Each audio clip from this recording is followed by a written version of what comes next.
오늘 본문에 보면 시편의 표제가 기록되어 있습니다. 고난당한 자가 마음이 상하여 그의 근심을 여호와 앞에 토로하는 기도다라고 기록되어 있습니다. 구체적으로 어떤 사람이 어떠한 고난 앞에 놓여져 있는지는 모르지만 1절에서 11절까지를 쭉 읽다 보면 굉장한 고난 앞에 이 시인이 하나님께 기도하고 있음을 볼 수 있습니다. 2절에 보면 나의 괴로운 날에 주의 얼굴을 숨기지 말아달라 또 간구하고 내 부르짖는 날에 속히 내게 응답해달라 이야기하며 내 날이 연기 같다. 내가 음식 먹기도 잊었다. 내 마음이 풀같이 시들었다. 나의 살에 뼈가 붙었다. 나는 광야의 올빼미다. 황폐한 곳에 부엉이같이 지붕 위에 외로운 참새 같은 삶이 내 인생. 나는 버려진 삶이다. 나는 어디에도 소속될 수 없는 정말 나는 다 버려지고 마음 둘 곳이 없는 연약한 삶을 살아가고 있음을 이 시인이 쭉 기록하고 있지요. 이게 어쩌면 오늘을 살아가는 우리의 삶의 자리이기도 할 것입니다. 우리는 필연적으로 이 과정을 지나갈 오늘의 이 과정은 신앙의 여정, 우리의 삶의 여정이라고 볼 수 있습니다. 끊임없이 자신의 삶을 비관할 수도 있고 자신의 삶을 들여다보며 자신의 고통을 쭉 묵상하지요. 얼마나 처참하고 얼마나 좀 어려운 일을 겪었는지 모르지만 자신의 삶에 쭉 어려움을 고백합니다. 재미있죠. 다 내 중심입니다. 내가 괴롭다. 내 날이 연기 같다. 내가 음식 먹기를 잊었다. 나는 광야의 올빼미다. 내 원수 나를 비방하고 내게 대항하고 나는 재 같고 내 날이 기울어지고 내가 풀이 시들어짐 같다. 내가 나를 묵상하며 자신의 삶을 들여다봅니다. 그런데 이 시인의 인생의 반전은 12절에 주어지는 것입니다. 우리 12절의 말씀을 같이 한번 읽어보겠습니다.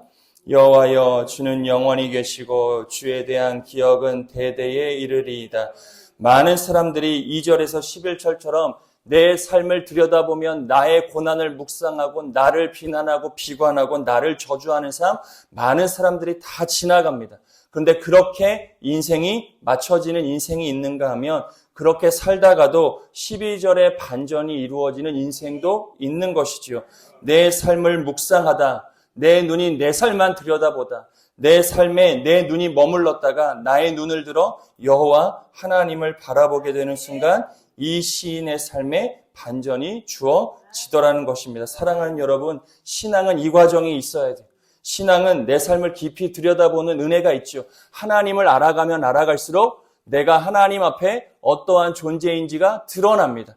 이 시인도 그 과정이에요. 내가 어렵다, 힘들다, 내 삶은 진짜 다 틀렸다 이러고만 묵상하는 것이 아니라 내 삶이 이런 이유는 하나님 앞에 살아가는 내 삶은 연약하고 내 삶은 무너질 수밖에 없는 유약한 존재라는 것을 이 시인은 깨달아요. 그래서 그가 눈을 들어 누구를 보는 겁니까? 나를 지으신 하나님을 바라보는 거예요. 사랑하는 여러분, 오늘도 하나님 앞에서 내가 어떠한 존재인지를 알고 하루의 삶을 시작할 수 있어요. 여러분은 어떤 존재?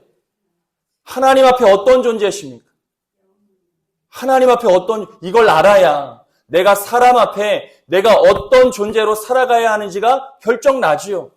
오늘도 사람 앞에서 내가 이기려고요? 하나님 앞에 그러면 나는 이기는 존재로 앉아 있는 거죠. 하나님 앞에 내가 오늘 어떤 존재로 내가 하나님께 기도하며 내 마음과 내 삶을 드리느냐, 그것이 사람을 대하는, 눈에 보이는 사람을 대하는 내 태도로 결정되고 드러나게 되어 어제도 말씀드렸죠. 사람 대하는 거 보면 그분이 하나님을 어떻게 생각하는지가 다 드러나. 우리의 믿음이 안 드러나지 않습니다. 다 드러나요. 내 말의 고백, 그것이 하나님에 대한 고백이에요. 저 사람에 대한 내 마음, 하나님에 대한 마음일 경우가 많이 있습니다.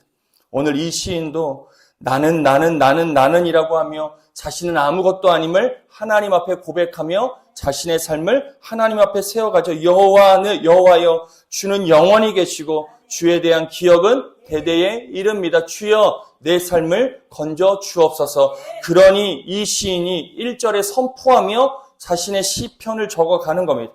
1절이 뭐라고 기록하고 있습니까? 여호와여 내 기도를 들으시고 나의 부르짖음을 주께 상달하게 하소서. 고난 가운데 있지만 이 시인은 하나님 앞에 자신의 삶을 드리고 있음을 우리가 분명하게 볼 수 있습니다. 그러니 고난 당하더라도 고난 당한 이자의 삶은 소망이 있는 것이죠. 왜요? 하나님 앞에 있기 때문에 그런 겁니다. 사랑하는 여러분, 오늘도 우리가 이 시인과 같은 고백을 할 수가 있습니다. 내 날이 괴롭다. 내 날이 연기 같구나. 어느 누구도 알아주지 않는 것 같고 여전히 작년에나 오래전 일이나 오늘이나 크게 달라지지 않는 내 삶의 형편을 들여다보면 외롭고 버려진 느낌이 우리의 삶에 있을 수 있습니다. 하지만 이 삶에 대한 고백이 하나님 앞에 내가 어떠한 존재인지에 대한 고백으로 고난 가운데 승화되어질 수 있어야 돼요. 그것이 고난을 축복으로 바꾸어 갈 수 있는 키지요. 고난이 고난으로 절대 믿음의 사람은 끝나지 않습니다. 왜요? 그 고난이 하나님 앞에서 드려지는 우리의 삶의 고백이 될 때 우리의 눈과 마음, 믿음은 하나님께 고정되어지고 그때 하나님이 주시는 은혜가 우리의 삶에 있는 것이죠. 그러니 우리가 오늘 지켜야 할 것이 무엇인지, 내가 붙잡아야 될 게 무엇인지, 내가 놓아야 할 게 무엇인지를 분명히 분별하여 믿음의 사람은 살아갈 수 있어야 됩니다. 여러분들이 무엇을 놓고 무엇을 붙들어야 하는가? 오늘 내 손이 무엇을 펴 다 놓아버리고 내가 이 손으로 무엇을 붙들어야 되는지가 오늘 이 시간 이 자리에서 우리가 결정할 수 있어야 돼요. 여러분들은 무엇을 붙들고 살아가세요? 여러분들은 오늘 무엇을 붙들며 살아가세요? 왜 못 놓고 살아가십니까? 그게 무엇이길래? 우리가 고난 속에서 그 신앙의 과제를 분명하게 깨달아 살아갈 수 있어야 한다는 것입니다. 13절, 14절의 말씀도 우리 같이 한번 읽어보겠습니다. 주께서 일어나사 시온을 긍휼히 여기시리니 지금은 그에게 은혜를 베푸실 때라. 정한 기한이 다가오미니이다. 주의 종들이 시온의 돌들을 즐거워하며 그의 티끌도 은혜를 받나이다. 고난 속에서 자신이 누구인지를 알고 내가 붙들어야 할 분이 누구인지를 분명히 알아. 여호와 앞에서 삶을 세워가는 자에게 하나님께서는 뭐 하시느냐? 긍휼을 가지고 은혜를 베푸시더라. 그런데 그때는 내가 정한 때가 아니라 하나님이 정하신 때예요. 그러니 그때까지 우린 하나님 앞에서 우리의 삶을 지켜갈 수 있어야죠. 신앙이 무너지는 것은 그때를 내가 정하기 때문일 때가 많이 있습니다. 하지만 오늘 본문도 이 시인의 저자도 분명하게 고백하지요. 시온의 긍휼이 하나님께 있으니 하나님께서는 오늘 하나님께 믿음을 드린 자에게 은혜를 베푸시는데 정한 기한은 하나님께 있다는 겁니다. 그때까지 우리의 과제는 소망 가운데 인내함으로 믿음을 지키는 것이다. 그렇게 하나님의 은혜와 하나님의 긍휼을 통하여 하나님의 예비된 은혜를 누리는 자의 삶은 어떠냐? 15절 16절이 15절 16절의 말씀을 같이 읽습니다. 이에 문나라가 여호와의 이름을 경외하며 이 땅의 모든 왕들이 주의 영광을 경외하리니 여호와께서 시온을 건설하시고 그의 영광 중에 나타내셨음이라. 하나님께서 긍휼을 가지시고 한 고난당한 자에게 왜 은혜를 베푸시더냐? 하나님께서 오늘 왜 우리를 건져주셔야 하느냐? 하나님께서 오늘 내 삶에 왜 예비된 은혜를 베풀어 주셔야, 하나님이 왜 나에게 축복을 주셔야 합니까? 오늘 하나님이 왜 우리에게 복을 주셔야 할까? 우리는 교회의 부흥을 위하여 기도합니다. 교회의 잘됨을 위하여 우리가 기도하죠. 왜 우리 교회가 잘 돼야 됩니까? 우리 교회가 부흥해야 되는 이유가 뭐? 그것을 알고 우리가 기도하며 하나님의 은혜를 구해야죠. 은혜를 받는 게 중요하지 않습니다. 하나님은 언제나 은혜를 베푸세요. 하나님은 언제나 은혜를 베푸시는 분이지 은혜를 거두어가지 않지요. 근데 왜 우리가 은혜를 받아 살아가야 하느냐? 오늘 시인이 이야기합니다. 고난 속에서 하나님이 긍휼을 가지고 은혜를 베푸시는데 15절에 보면 이 개인의 회복은 단순히 개인에서 멈추어지는 것이 아니라 그 한 개인의 고난을 통하여 하나님께서는 열방 가운데 자신의 이름을 드러내시기 위함이, 하나님의 이름이 이 땅 가운데 경외, 이 땅 가운데 하나님의 이름이 영화롭게 되는 일을 통하여 이 개인의 고난을 하나님께서는 회복시키시기를 원하더라는 겁니다. 사랑하는 여러분, 여러분들은 은혜 받고 어떤 삶을 살아가고 계세요? 여러분들은 오늘도 한량없는 은혜와 하나님의 축복 가운데 살아간다면 오늘 여러분들의 삶의 모습을 보십시오. 내 삶의 지경을 보세요.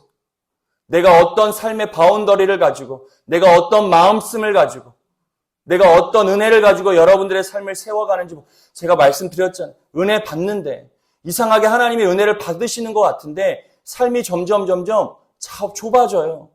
삶의 진경이 점점 좁아지시는 분들이 계세요. 점점 나만 보여요. 오히려 고난 속에서 나를 보는 건 당연하지요. 하지만 고난 속에서 건져주신 하나님의 은혜를 경험하면 우리의 눈과 우리의 발은 필연적으로 열방을 향하게 되어 있습니다. 지경이 넓어지게 되어 있어요.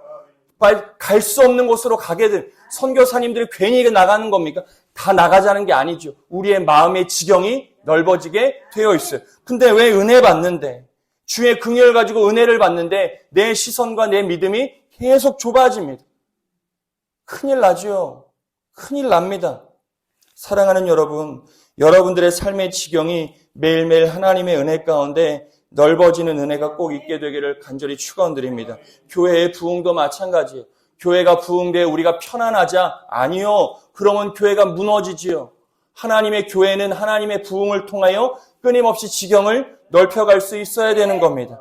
우리 교회가 부흥되어야 되는 이유도 거기에 있지요. 하나님의 이름이 이 땅 가운데 영화롭게 되기 위해서 하나님의 복음의 능력으로 한 영혼이라도 더 구원받는 일이 하나님이 기뻐하시는 일임을 알기 때문에 내 성도, 우리 성도가 아니라 하나님의 자녀되는 한 영혼이 오늘도 하나님이 기뻐하시는 일이기 때문에 우리 교회가 하나님의 은혜와 긍휼을 받아야 하는 겁니다.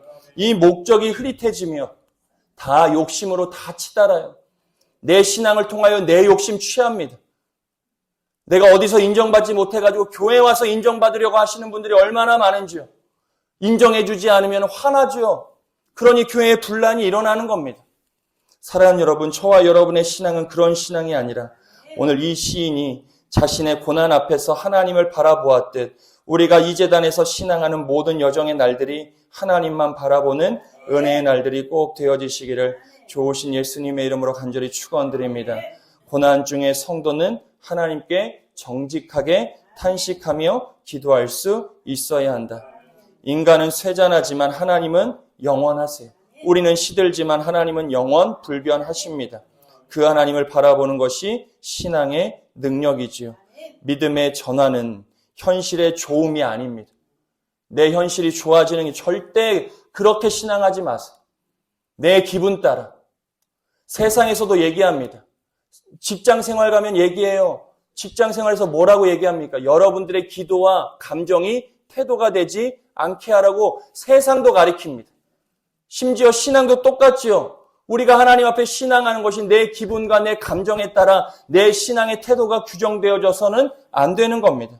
우리의 믿음은 현실의 좋음과 안 좋음에 잇대어 있지 않아요. 우리가 그것과 밀접하게 살아가지만 우리의 신앙과 믿음이 현실의 문제와 밀접하게 연관되어 있긴 하지만 그것으로부터 자유할 때 우리의 신앙은 성장하고 온전해질 수 있습니다.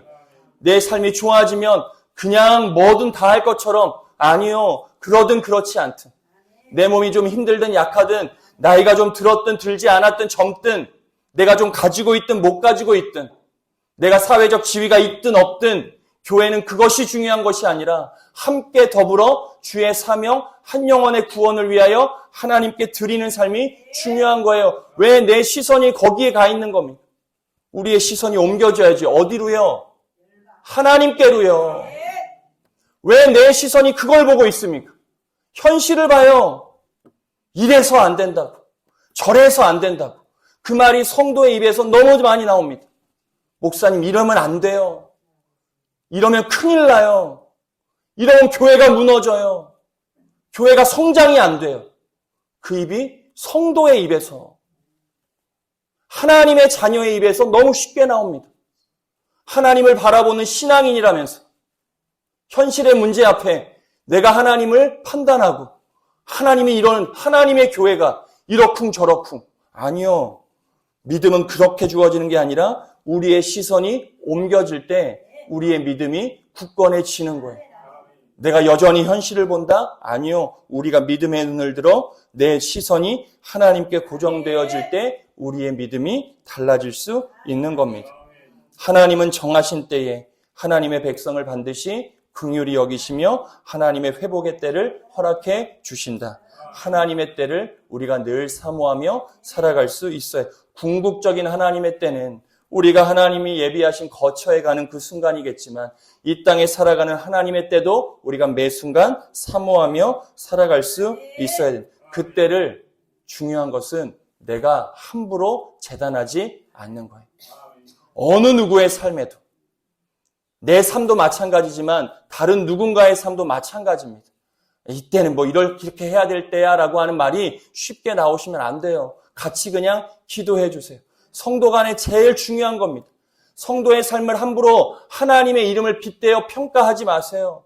지금은 이런 때야, 이렇게 해 저렇게 해가 아니에요. 함께 힘든 자는 그러니 로마서에서 함께 울어주라는 거예요. 함께 기뻐하게 해야 될 게 성도의 태도지. 그 삶은 이러쿵 저러쿵 너가 뭘 안 해서 뭘 이렇게 해야지 저렇게 해야지가 아니라 힘든 성도는 옆에 가서 손 붙잡고 같이 기도하고 기뻐하는 자에게는 옆에 가서 같이 박수치며 하나님의 은혜에 감사하는 게 성도와 성도 사이에 해야 될 역할이지. 힘든 사람 옆에 가서 이 사람도 8절에 보니 비방하는 사람들의 말에 무너지는 겁니다. 고난이 이러쿵 저러쿵 말하는 사람의 말 한마디에 무너지는 거예요.